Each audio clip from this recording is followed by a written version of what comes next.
That's on.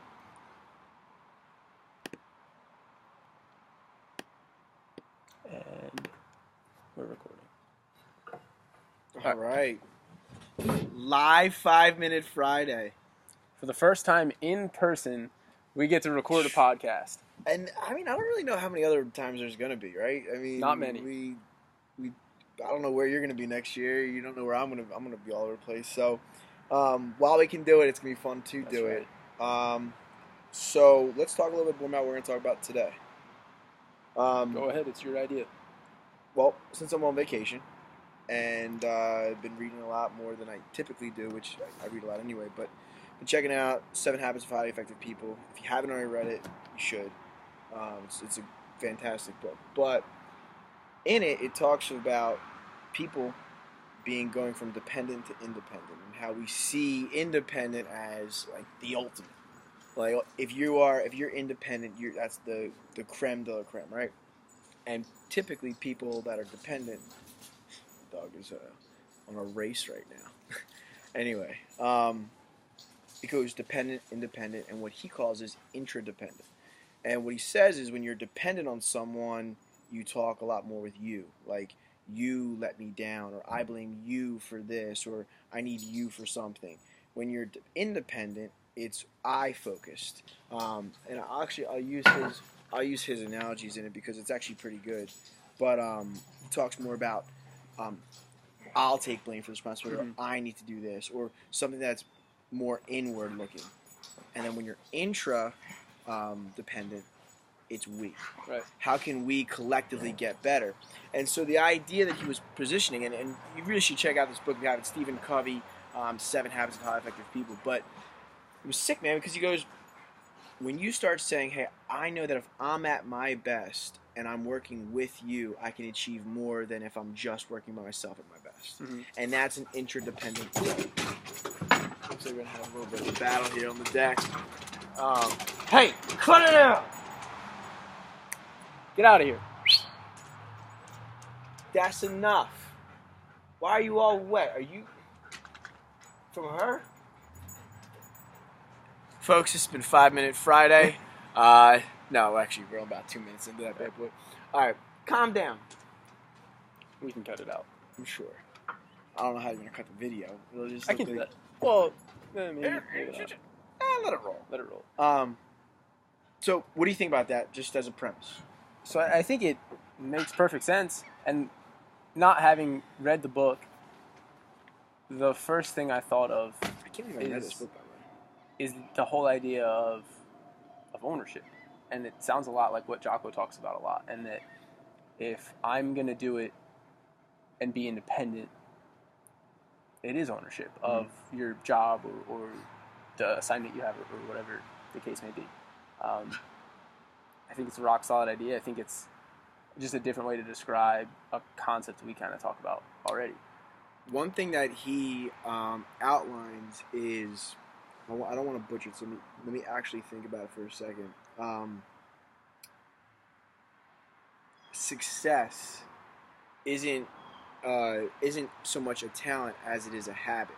You know, when you do something over and over again, continually, it's going to breed success. You know, when your habits are what you're going to end up excelling at because you do them repeatedly on a daily basis. But kind of going into that, you know, the title of that book is 7 Habits of Highly Effective People.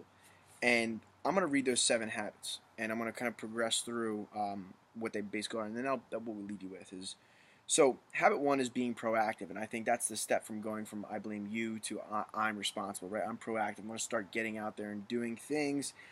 But I love habit number 2, which is begin with the end in mind. Where do you want to go? What do you want to achieve?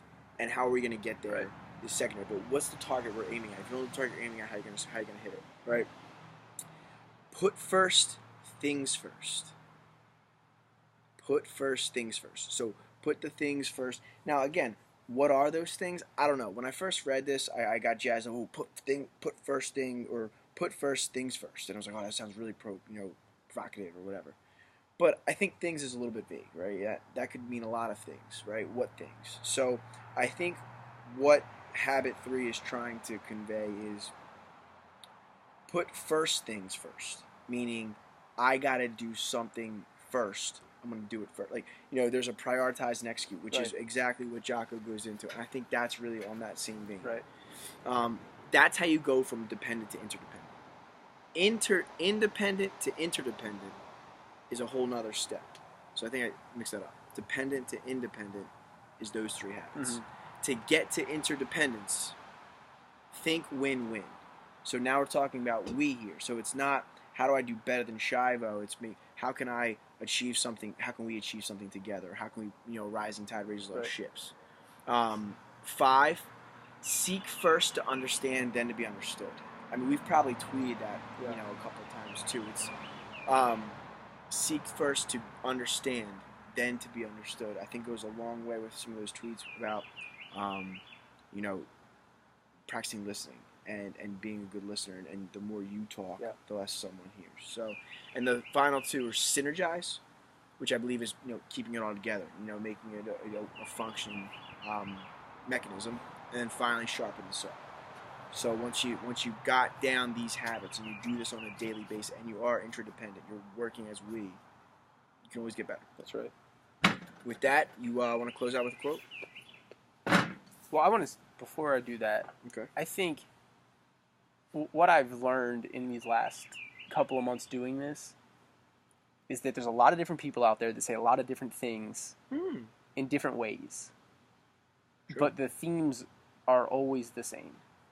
And always people are talking about having the right kind of habits or having the right kind of mindset. Discipline. Discipline is always there. Doing what's hard is always there. Doing what's hard first. Doing what's hard first is always there. And I think that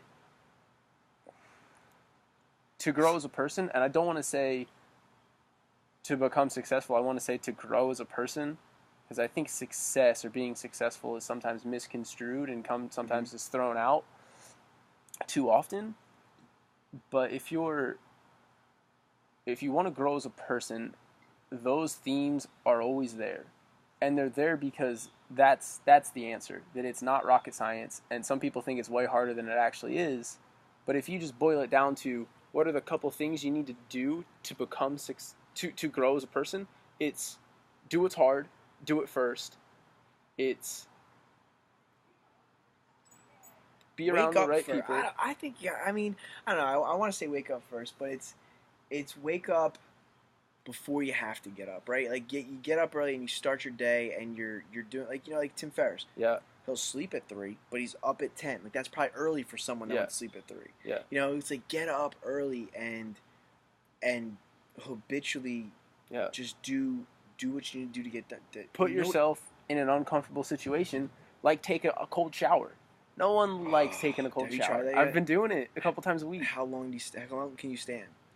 After you're in it for 30 to 45 seconds, it's not that bad. Wow, dude. You just gotta. I mean, you put it all the way on. I put it on cold, and you just gotta psych yourself up a little bit. Yeah, a little bit, depending on like where like who's that? around. One of those little bitch screams? Yeah, one of those little and then get in it. And then what? And then you Does just it go take away? a shower. Yeah, it goes away. You get used to it.